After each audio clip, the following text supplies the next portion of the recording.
Mais vous voyez, parfois au Canal d'Or, on prend un comédien, c'est-à-dire quelqu'un qui a fait rire dans un film, et on le met dans cette catégorie. Ça crée tout ce que ça peut créer. Le problème des Canal d'Or, c'est d'abord c'est parce qu'ils catégorisent mal les artistes. Quand vous les catégorisez mal, vous allez mal les primer. Bois un café, reprends une part pizza, et surtout, écoute. Ce soir, on va particulièrement parler des Canal d'Or. On a vu ça et là énormément de sorties que tu as fait sur les réseaux sociaux dans un sens extrêmement constructif et c'est magnifique, c'est d'abord important de saluer cela. On a assisté là à une prestigieuse cérémonie. Comment est-ce que toi tu as vécu ce grand spectacle?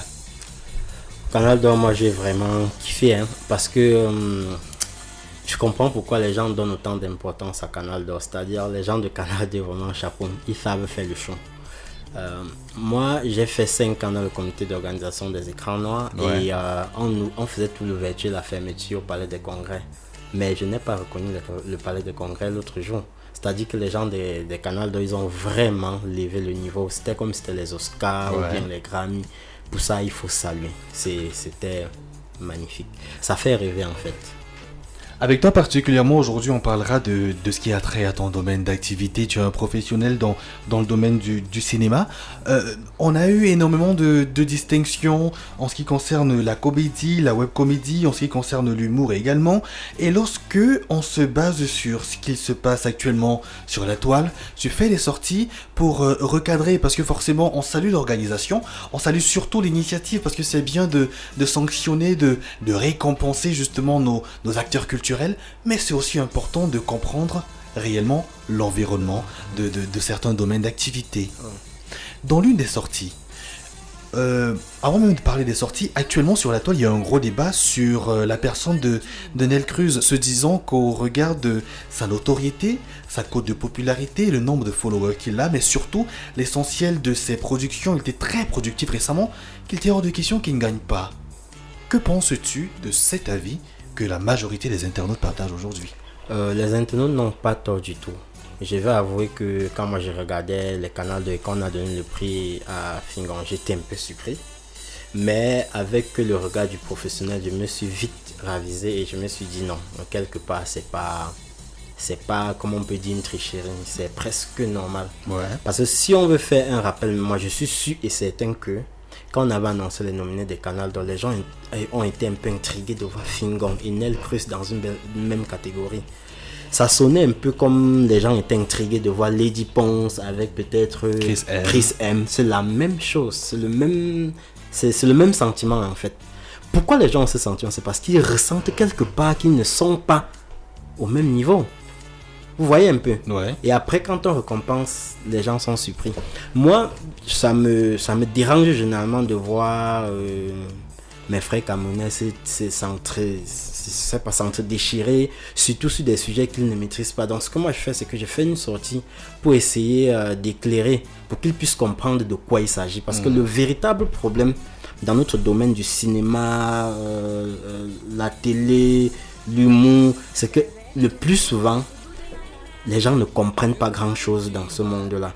Les gens y vont avec les sentiments. Uniquement, ils se basent uniquement sur leurs ressentis sans regarder le côté professionnel de la chose. Oui. Je propose qu'on ait une approche par définition. Il y a 3 éléments, parfois qu'on confond malheureusement. C'est normal dans une certaine mesure parce que beaucoup ne sont pas éduqués à cela. L'humour, la comédie, le stand-up également. 3 entités complètement différentes. C'est quoi être comédien? Un comédien, moi j'aime définir ça terre à terre comme tout le monde peut comprendre. Donc je ne vais pas entrer dans une définition genre comme on nous a appris à l'école de cinéma. Je vais juste faire une définition genre que tout le monde peut comprendre. Un comédien, c'est quelqu'un qui interprète les personnages. C'est-à-dire un comédien, c'est quelqu'un qui peut tout faire. Alors je vais faire un parallèle pour dire, j'ai remarqué que les Camerounais se disent comédien veut dire faire rire. Ils se disent que comédie, c'est le radical du mot comédien. Donc peut-être c'est le diminutif. Non. Ça n'a pas de rapport. Comédien, c'est quelqu'un qui interprète des personnages. Ouais. Au théâtre, au cinéma, à la télé et aujourd'hui sur Internet. Donc toutes ces personnes qui jouent dans des films, dans une pièce de théâtre, sont des comédiens. On peut aussi les appeler des acteurs. Bon, c'est là où beaucoup se perdent. Acteur et comédien, c'est le même métier. Et c'est quoi finalement? Bon, ça c'est la première définition, comédien. c'est quoi être humoriste? Bon, un humoriste, c'est quelqu'un qui cultive de l'humour, c'est-à-dire c'est un artiste qui produit une œuvre dans l'objectif de faire rire, simplement. Uniquement, son objectif, c'est de faire rire. Mais, s'il fait rire dans un film, ce n'est plus de l'humour, c'est la comédie. D'accord. Et là, il doit faire rire dans quel environnement? Un humoriste ne preste pas dans un film. Tous ceux qui sont dans des films sont des comédiens ou des acteurs. D'accord? Donc, même si tu es humoriste dans une autre vie, tant que tu es dans un film, tu n'es plus avec ta casquette d'humoriste, tu es avec la casquette de comédien en ce moment. Bon, l'humoriste, le plus souvent, dans les compétitions qu'on parle d'humour, c'est du stand-up qu'on parle en fait. Parce qu'il y a aussi des sous-groupes d'humour. Il y a les humoristes, donc c'est-à-dire ceux qui produisent des écrits pour faire rire. Ne peut pas se voir par exemple, il n'aime pas qu'on l'appelle humoriste, mais c'est un humoriste dans la catégorie de ceux qui écrivent. Comme Gakoto, Pi ou bien Tupo Sol, ce sont des humoristes.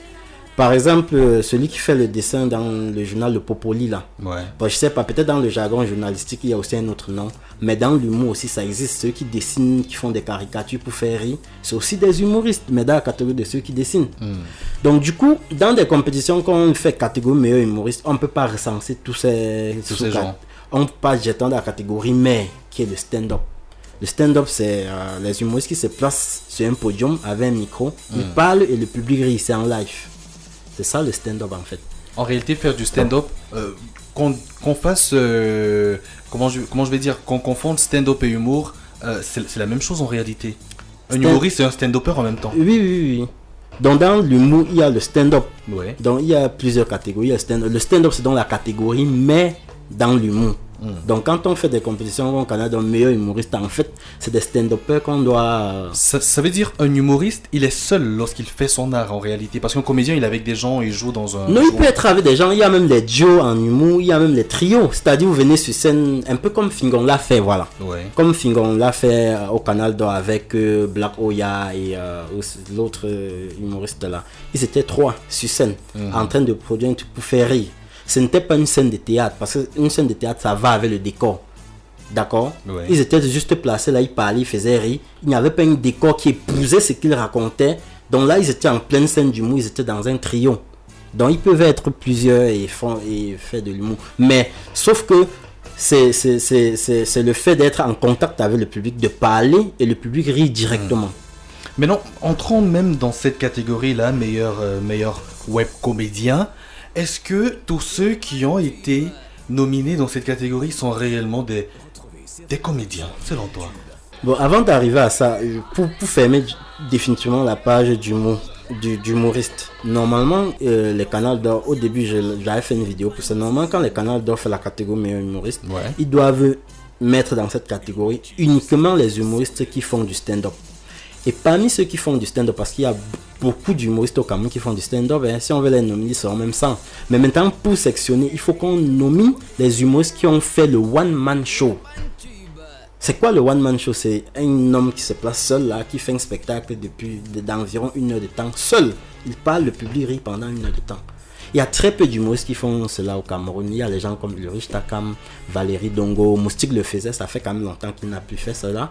Il y a peut-être Stéphane Dupita qui a gagné RFI Talent du Riz. Donc c'est les gens comme ça, et il était nominé, moi j'ai aimé, c'était bien. C'est les gens comme les Takam, les Valérie Dongo, eux là.